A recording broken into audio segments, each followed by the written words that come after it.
കലാകായിക മത്സരങ്ങളും ഗാനമേളയും ഒരുക്കി ജിദ്ദ വയനാട് ജില്ലാ KMCC നടത്തിയ ഹരിതാരവം 2025 ശ്രദ്ധേയമായി. കുട്ടികൾക്കും മുതിർന്നവർക്കുമായി ഒരുക്കിയ വിവിധ പരിപാടികൾ മികവ് പുലർത്തുന്നതായിരുന്നു. പരിപാടിയോടനുബന്ധിച്ച് സാംസ്കാരിക സമ്മേളനവും സംഘടിപ്പിച്ചു. പ്രായവ്യത്യാസ ഭേദമന്യേ അംഗങ്ങളും അതിഥികളും ഹരിതാരവം 2025 പങ്കെടുത്തു. വിവിധ കലാകായിക മത്സരങ്ങൾ, പ്രമുഖർ പങ്കെടുത്ത ഗാനമേള, സാംസ്കാരിക സമ്മേളനം എന്നിവ കൊണ്ട് ആകർഷകമായി. ജിദ്ദ വയനാട് ജില്ലാ KMCCയാണ് ഹരിതാരവം 2025 സംഘടിപ്പിച്ചത്. മുതിർന്നവർ ഷൂട്ടൌട്ട് മത്സരത്തിൽ പ്രായം മറന്ന് പങ്കെടുത്തു. ബലൂൺ മത്സരത്തിലും സ്പൂൺ റേസ് മത്സരത്തിലും കസേരക്കളി മത്സരത്തിലും കുട്ടികൾ ആവേശപൂർവ്വം പങ്കാളികളായി. കുടുംബിനികളും കസേരക്കളി, ബലൂൺ മത്സരങ്ങളിൽ പങ്കെടുത്തു. സാംസ്കാരിക സമ്മേളനത്തിൽ റസാഖ് അണക്കായി അധ്യക്ഷത വഹിച്ചു. നാസർ വെളിയങ്കോട് ഉദ്ഘാടനം നിർവഹിച്ചു.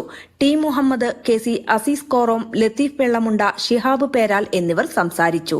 കൂടാതെ പ്രവാസം അവസാനിപ്പിച്ച് നാട്ടിലേക്ക് മടങ്ങുന്ന അബൂബക്കർ കാട്ടിക്കുളത്തിന് യാത്രയയപ്പും നൽകി. ഷിഹാബ് തോട്ടോളി സ്വാഗതവും ട്രഷറർ നാസർ നായ്ക്കട്ടി നന്ദിയും പറഞ്ഞു. Mathrubhumi news, Jeddah.